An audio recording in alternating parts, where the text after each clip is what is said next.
continuar aqui, mas na presença de Deus. Irmãos, hoje nós, para sermos um filho pródigo, não precisa nós sair da igreja.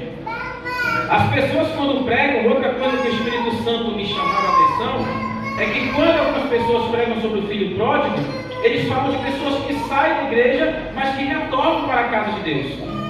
Mas para ser um filho pródigo, não precisa nós sair da igreja, irmão. Às vezes estamos dentro da igreja no corpo, mas o Espírito não está mais dentro da igreja. O Espírito não está mais sendo o templo do Espírito Santo de Deus. A matéria está aqui, mas a mente está voltada em outras coisas.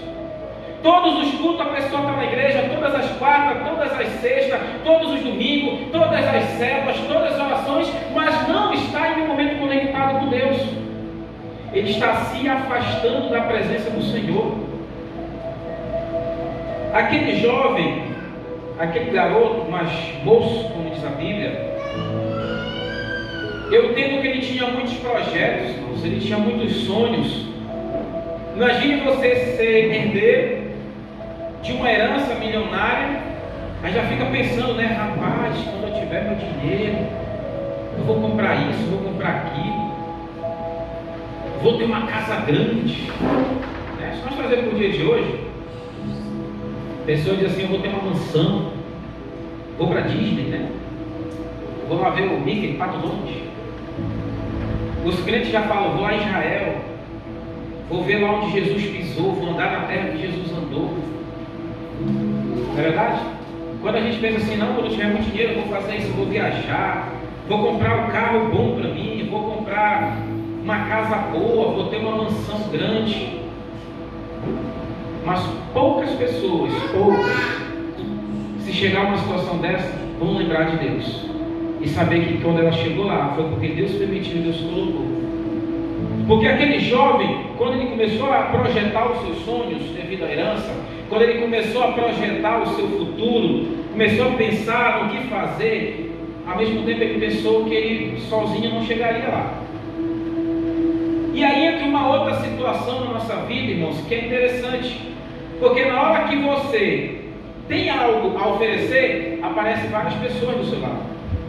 Quando você tem algo para dar e entregar, aparecem milhares de pessoas do seu lado. É igual quando você adoece. O vizinho vira médico, a mãe vira médico, o pai vira médico, todo mundo vira médico. Todo mundo oferece remédio, todo mundo oferece isso, aquilo, mas ninguém tem diploma. Não é não? Não é isso que acontece? Você pega uma virose, meu filho pegou uma virose um dia desse aí, eu dei, foi chá de camomila, ficou bom rápido. Dá isso para o teu filho. Irmãos, aprendemos uma coisa, quem trabalha com enfermagem aqui talvez ela tenha visto isso em relação ao corpo humano. O meu organismo não é o mesmo que o seu, biologicamente falando, não é verdade? O meu organismo não é o mesmo do pastor Marcelo. Se um remédio faz efeito para mim, pode fazer mal para ele, e vice-versa. Toda essa cidade, eu tudo te darei se prostrar e me adorares. Aí o filho pródigo recebeu a mesma mensagem de Satanás por outras pessoas. Bora viver a vida. Só que a diferença é que o diabo queria dar para Jesus e o filho pródigo já tinha. Está entendendo? E quando ele olhou, disse assim, é mesmo, né? Bora pegar agora. Não, vou conversar com meu pai. Eu tenho que sair daqui porque se meu pai morrer, ainda tem meu irmão na frente. Vão demorar demais a assumir a minha herança. Então, enquanto eu estou novo, eu preciso caminhar, eu preciso sair, eu preciso viver a minha vida, eu preciso ter o meu próprio dinheiro, sem depender mais do meu pai, sem depender de ninguém. Era o pensamento dele. Porque os amigos os influenciavam, porque as pessoas que não prestavam estavam do lado, porque as distrações da vida estavam caindo sobre ele, porque ele estava observando apenas a matéria, mas se esquecia de um detalhe: o pai, o sacerdote da casa, a autoridade. E naquele momento ele disse: pai, chega aí, vamos trocar uma ideia nós dois. Aí o pai, de coração aberto: sim, meu filho, pode falar. É o seguinte, não dá mais para ficar aqui não. Eu quero ir embora, quero viver a minha vida, eu não quero mais dar trabalho para o senhor não, pai. Faz o seguinte, me dá a minha parte que me pertence por direito e por lei, e deixa eu viver a minha vida. Fica aí com a casa. Deixa eu comprar minhas coisas. Eu imagino que quando o pai recebeu aquela notícia, a Bíblia diz assim que de imediato ele repartiu os bens, né? Aqui no versículo que nós lemos. Mas o pai teve aquela angústia dentro dele, porque ele sabia que não ia dar certo o que o filho estava fazendo. O pai teve aquele sentimento de tristeza por saber que o filho estava tomando atitudes e decisões precipitadas. Quando eu e você, irmãos, tomamos atitudes precipitadas, o Espírito Santo se entristece. Porque quando Deus diz não, e a gente fala, mas eu vou. Ele fala, não vai, mas eu vou. Aí o Espírito Santo se entristece. E quando o Espírito Santo se entristece, ele se afasta de nós. A Bíblia diz, não entristeçais o Espírito Santo de Deus. Você é templo dele. Quando nós desobedecemos a uma ordem de Deus, ele se afasta de nós. E às vezes, não sabe por que eu falei que às vezes para ser filho pródigo não precisamos sair da igreja? Porque quando nós estamos dentro da igreja, nós não queremos adorar a Deus, nós não queremos glorificar o Senhor, nós não queremos levantar a voz na adoração, nós não queremos levantar a mão e receber a bênção de Deus, nós não queremos profetizar na vida do irmão, nós não queremos aceitar a palavra do irmão. Não gosto do Jefferson pregando, eu não estou nem aí porque ele prega. Não gosto do pastor Marcelo cantando, eu não vou aplaudir porque eu não gosto da vida dele. Nós estamos rejeitando o que o Espírito Santo nos dá. Faraó, ou melhor, Ramsés, amava Moisés. Moisés era príncipe do Egito. Ele cresceu com Ramsés. Faraó treinou eles dois para assumir o Egito, porque Faraó sabia que um dia alguém ia ter que ficar no lugar dele. Ramsés era o filho dele. Disse assim, Moisés vai ser teu braço direito. Quando eu partir, tu vais assumir o trono.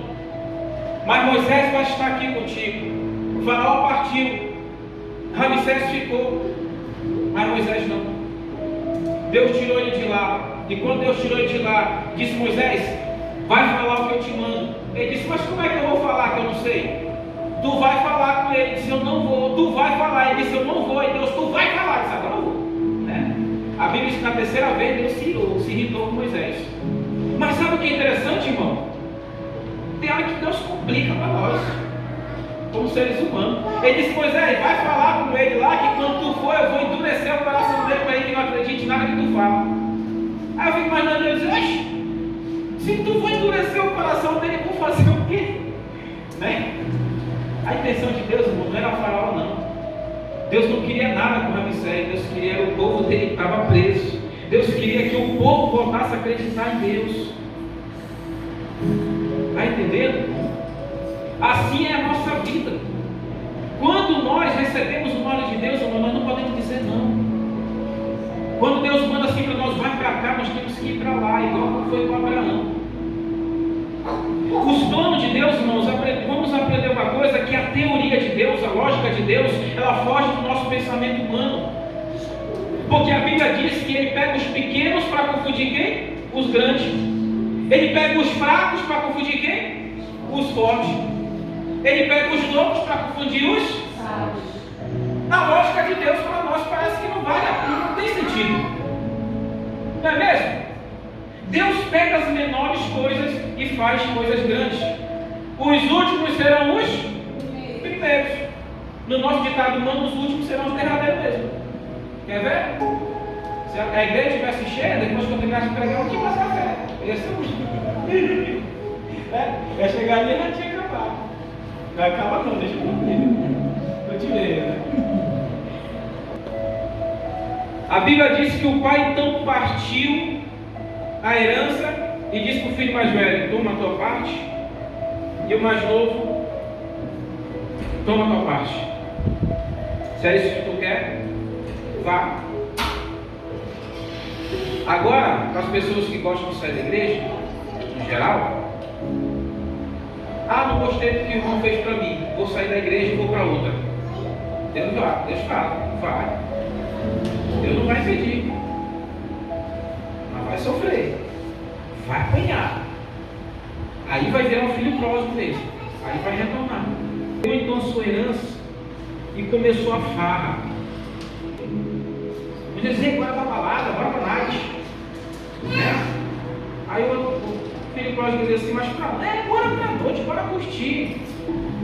Irmãos, a Bíblia diz que o dinheiro, ele é a raiz de todos os males, de fato. Porque tem pessoas que quando se apegam no dinheiro, o que eles fazem? Não vou para a igreja, por quê? Não tem dinheiro para pagar Uber. Não vou para a igreja, por quê? Não tem dinheiro para botar gasolina no meu carro. Não vou para a igreja, por quê? Não tem dinheiro para botar gasolina na minha moto. Aí Deus fala assim, antes de tu ter tudo isso, não tinha duas pernas já? Tu não já vinha para a igreja? Tu não já dava um jeito de ir para a igreja? Por que só vai quando tem? Por que só quer estar na minha casa para me buscar nesses momentos? Não, irmãos, lembra que o bispo pregou? O reino dos céus é tomado por quê? Por esforço. Às vezes dentro da casa perde, irmão. Quem nunca passou por necessidade, que levante a mão e atira a primeira pedra. Vai ter momento que vai acabar a gasolina, Jefferson? Vai. Vai ter momento que vai parar tudo? Vai, mas você não pode parar. Amém. Há 2 anos atrás, irmãos, eu sofri um acidente de carro, fiquei 12 meses sem o carro, eu ia andando lá para a igreja. Lá na Zona Norte. Eles falavam, mas tu morar no Brasil Novo, a igreja mora das Palmeiras, mas vai andando de casa para lá para tu ver. 1h30 de tempo. Eu saí de casa 5h30, às vezes o sol estava quente, chegava na igreja quase 7 da noite, porque eu tinha a chave da igreja para abrir a igreja. Quando os bispos chegavam, eram pastores, eu já estava lá na igreja. E quando terminava o culto, às vezes falava, pastor, não aguento voltar para casa andando, não me ajuda aí. Às vezes pagava um mototáxi, às vezes ele ia me deixar, mas eu não deixava de ir para o culto.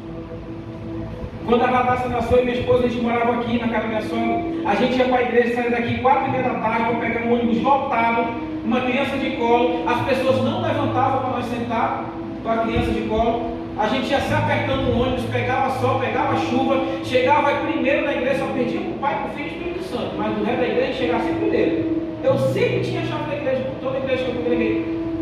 A gente chegava, limpava a igreja, ensaiava louvores, ensaiava o que tinha que fazer, orava. Quando os irmãos chegavam, estava tudo prontinho. Mas hoje as pessoas se apegam em facilidades, se apegam em fábulas, como diz a Bíblia, e aí elas acabam desacreditando e não tendo mais esforço para estar na igreja. Jesus, quando veio na terra, ele disse: quem quiser vir após mim, vem e siga-me. Olha só que interessante, Jesus disse: quem quiser vir após mim, ou seja, eu vou embora, eu vou andando, eu vou passando. Se tu quiser, levanta e vem. Se tu quiser, nega tudo lá e vem. Se tu quiser, nega teu trabalho e vem. Se tu quiser, nega o teu cansaço e vem. Se tu quiser, nega a tua dificuldade e vem. Aleluia. Ei, filho pródigo, vamos continuar? Ele disse: vamos. Ele começou então a passar dificuldade, porque ele viu que a conta começou a baixar. A conta estava alta, mas de repente começou a baixar. Aquelas moedas já não tinham mais. O bolso estava chacoalhando de prata. Depois de um tempo já não andava mais. E quando ele observou e prestou atenção, já era tarde. Naquele momento que ele viu, ele entrou em desespero. A Bíblia diz que ele começou a viver dissolutamente. As pessoas entram em depressão, a pessoa quer se matar, a pessoa endoida mesmo, porque acha que não vai mais conseguir vencer, acha que não vai mais seguir em frente, acha que acabou tudo ali. Persistir no erro é que é o problema. Se reconciliar com Deus diante de uma igreja cheia não é vergonhoso. Ir até o juízo final e receber o castigo da vida do lago de fogo é que vai ser o vergonhoso. Sair da igreja, mas depois retornar com humildade, pastor Marcelo, é um amor pela obra de Deus. Uma vez eu saí de uma igreja, eu não tinha mandado. Eu disse: eu vou para outra igreja. Não gostei de uma situação, aconteceu. O pastor disse: tem certeza? Eu falei: tenho. Mas tu vai para onde? Não sei, mas eu vou para outra igreja, aqui eu não congrego mais. Me dá a bênção. Ele disse: não vou te dar a bênção. Eu falei: problema teu, eu vou assim mesmo. E saí da igreja.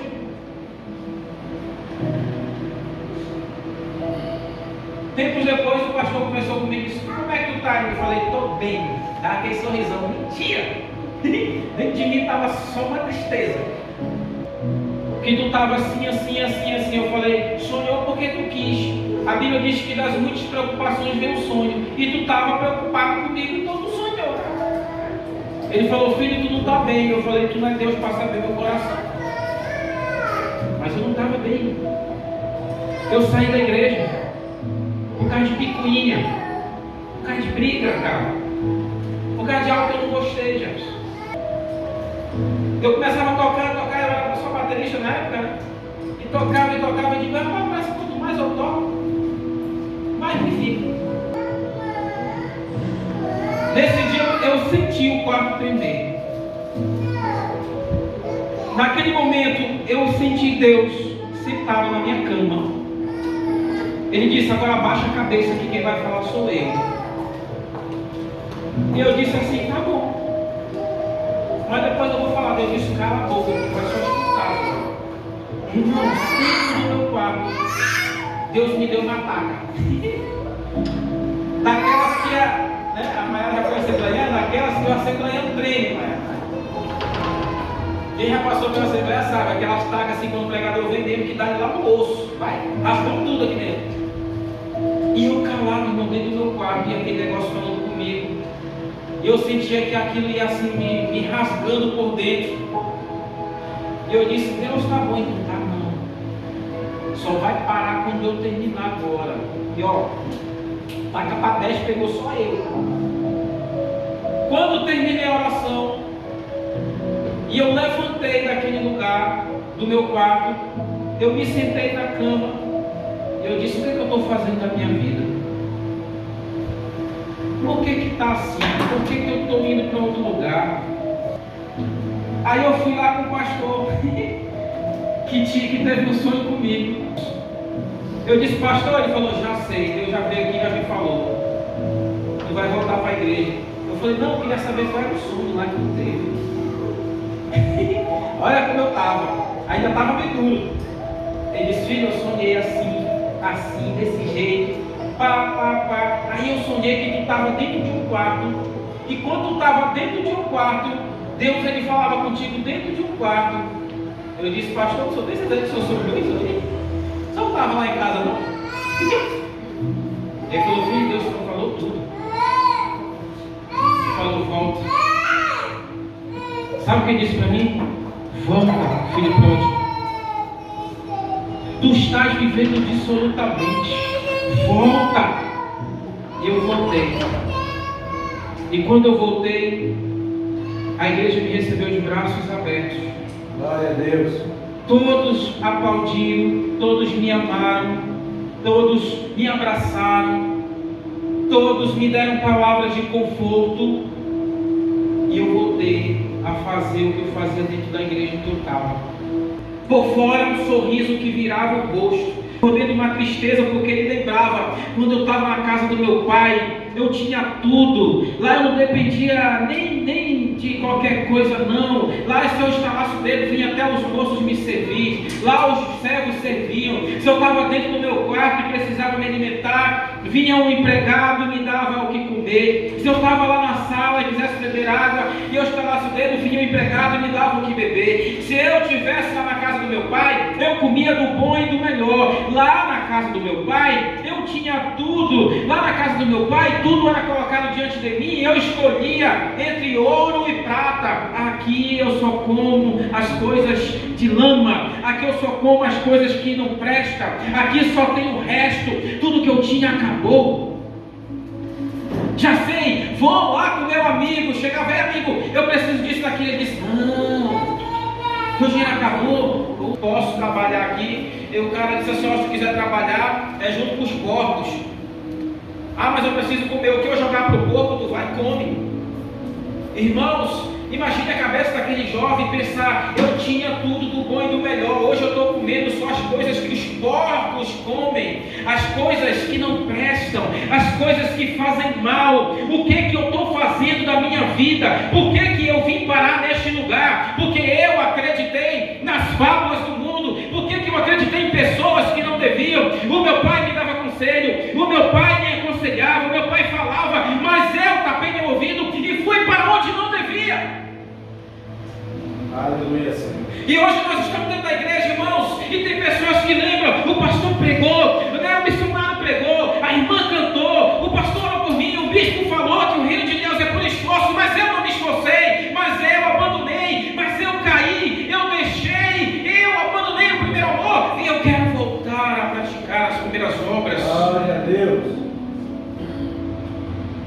Eu não quero mais ser um filho pródigo, eu não quero mais estar na igreja, mas o coração está no mundo. Eu não quero estar dentro da igreja e a minha mente está voltada para as coisas materiais. Eu não quero mais estar na igreja e o meu espírito está voltado para as coisas carnais. Eu tenho uma guerra todo dia, é espírito contra carne, carne contra espírito, mas tem que prevalecer o Espírito Santo, irmão, na minha e na tua vida. Amém, Senhor. Aleluia. Glória a Deus. Aquele jovem começaram a lembrar de tudo que ele passou na casa do pai dele. Você se sente à vontade, mas quando você sai daquele teu ambiente e você vai para um ambiente que não é o correto, a tendência é tudo mudar e as coisas piorar. Nós vivemos isso todos os dias, irmãos. Todos os dias eu entro em casa de pessoas que são macumbeiras, de pessoas que são maçons. Todos os dias eu entro em casa de pessoas que são evangélicas, de pessoas que são católicas. Todos os dias eu entro em casa de pessoas que são da Umbanda. Todos os dias eu entro em casa de pessoas que não estão nem aí para Deus, pessoas que são ateus. Todos os dias eu entro. E sabe o que é interessante? É que ao mesmo tempo que eu entro todos os dias nessas casas, todos os dias eu volto com a certeza de que eu fui e retornei com a paz de Deus. Porque quando eu chego, irmãos, eu digo a paz do Senhor, e tem gente que fala, tu é crente? A Bíblia diz, quando tu chegares em uma cidade, em uma casa, dê a paz do Senhor. Se Ele te retornar a paz permanece sobre Ele. Se Ele não te retornar, sacode os teus pés e saia. Bata a poeira dos pés e saia. E todos os dias quando eu chego para fazer o meu trabalho, eu entro numa casa, eu digo a paz do Senhor Jesus. Uma vez eu entrei na casa de uma missionária, quando eu disse assim, a paz do Senhor Jesus, ela disse, oh glória, esse é o servo de Deus. Eu me lembro logo de Pedro, né? Foi Paulo, né? Que ia passeando e eu dizia assim, esse aí é de Deus, é aquela de Deus. Eu pensei, rapaz, será que não é o diabo? Não. Aí ela disse assim, entra meu filho. Eu disse, estou com a instalação, fulano e tal. Sim, sou eu mesmo. Aí eu comecei a fazer o meu serviço lá fora. Quando eu entrei na casa, ela já tinha preparado um café, um bolo, um negócio lá e me serviu. Nós oramos, abençoamos, nos alimentamos, falamos da obra de Deus, porque a paz permaneceu sobre a casa dela. Glória a Deus. Quando tu entrares, não tenha vergonha não, já chega assim, a paz do Senhor.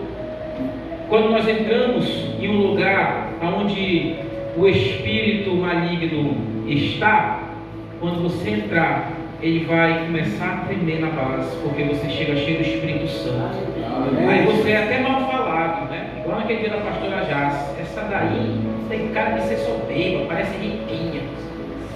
Sabe por quê, irmão? Porque a luz, ela afeta as trevas. Jesus nunca falou que para nós ia ser fácil. Ele disse que a gente ia ter aflição. E quando ele falou que a gente ia ter aflição, é em todo o sentido da vida. Tem momento que você chega no local e você é bem recebido, tem momento que você chega no local que você vai ser apedrejado. Não tem jeito, né? Dias ruins, mas dias melhores também. Então, irmãos, aquele jovem lembrou de tudo que ele passara na casa do pai dele. Aí ele disse, eu tenho que voltar. Será que meu pai vai me receber? Sabe qual é a preocupação das pessoas que saem da igreja hoje, irmão? É o julgamento. Né? É o julgamento. Você sabia que é mais fácil você ganhar uma pessoa que nunca aceitou Jesus do que uma pessoa que se desviou? Você está tendo de volta? Porque se ele pisar na porta, ele vai dizer, não vem entrar não, porque o pessoal não tem julgar aí dentro. Vou não, prefiro ficar aqui.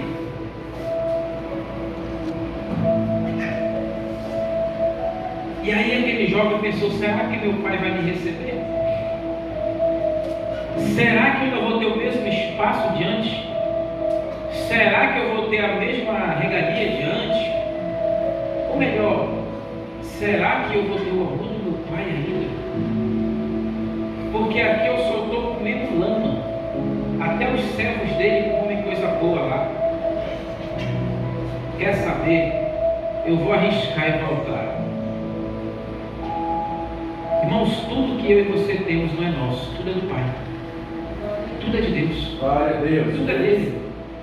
Toda honra, toda glória, todo louvor, todo poder.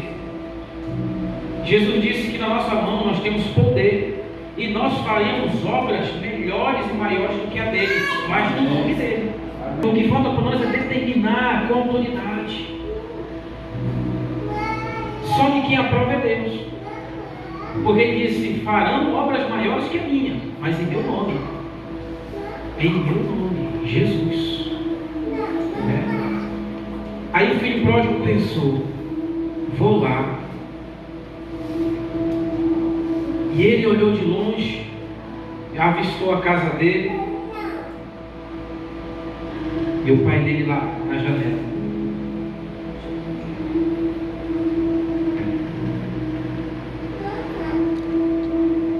Depois de dias vivendo fora, dias e dias, meses, sei. Eu imagino que aquele pai todo dia ficava na porta da sua casa esperando: meu filho vai voltar. Meu filho vai voltar. Todos os dias aquele pai pedia: Deus, traz meu filho de volta. Traz meu filho de volta. E ele se debruçava na janela, na porta da sua casa, observava. Dia passava, noite passava, e aquele pai ficava mais angustiado, porque sabia que o filho não estava bem. O sentimento de pai. Mas de repente, um belo dia, quando ele olhou lá no matagal verde, naquela estradinha de chão, aquele jovem começou a caminhar em direção à casa. E os seus servos correram, olharam aquele jovem. E quando eu tento imaginar, irmãos, aquela cena de uma forma que emociona um pouco, porque o pai, ele ficou meio que sem reação quando viu o filho ficou sem reação quando viu o pai, porque o filho começou a ter vergonha. Eu acho que quando ele chegou na porta da fazenda do pai dele, ele disse: será que eu entro? Será que eu vou? E os servos corriam para pegar ele, para trazer, e o pai olhava daqui: vamos lá, é o meu filho que está ali, vamos buscar ele. E tu vai lá e mata o melhor bezerro, porque o meu filho está voltando bem a mim. É ele que está ali. O pai reconheceu, mesmo o filho estando ali um andarilho, todo mulambento, todo sujo, todo imundo, mas o pai olhou para ele e disse: é o meu filho, aquele é o meu filho. Tudo fedorento, todo sujo, eu perdi tudo, eu vou passar vergonha, meu pai vai me dar uma surra. E os servos chegaram e disse: vem cá. Não, vocês estão me levando, vocês vão levar para o calabouço, meu pai mandou me prender. Ele disse: não, vem cá, nós vamos te dar um banho, nós vamos botar a melhor roupa em ti, nós vamos te botar o melhor anel no dedo, nós vamos te colocar novas sandálias, tu está descalço, tu está andando com as unhas, nós vamos aparar tuas unhas, vamos cortar teu cabelo, vamos fazer tua barba, nós vamos cuidar de ti de novo. Aleluia, Senhor. Quando alguém entra por aquela porta, irmão, nós somos o pai, e nós temos que cuidar da pessoa que entra naquela porta, porque eles são filhos pródigos. E nós temos que abraçar, nós temos que acolher, temos que amar. Tem igreja por aí, irmãos, que a pessoa sai e quando volta, eu já vi uma pessoa sair de uma igreja e ele era bispo. Saiu, foi para outra igreja. Passou-se uns 5, 6 anos, retornou. Quando retornou, o pastor da igreja disse: eu vou te receber de volta, mas hoje não é mais bispo. Tu vai voltar a ser pastor agora. Determinou ele pastor. E eu disse assim: ó, te falar um negócio, homem nenhum tem autoridade sobre Deus. O que Deus colocou na tua vida é teu. Não é eu, não é pastor que vai tirar a unção que Deus te deu.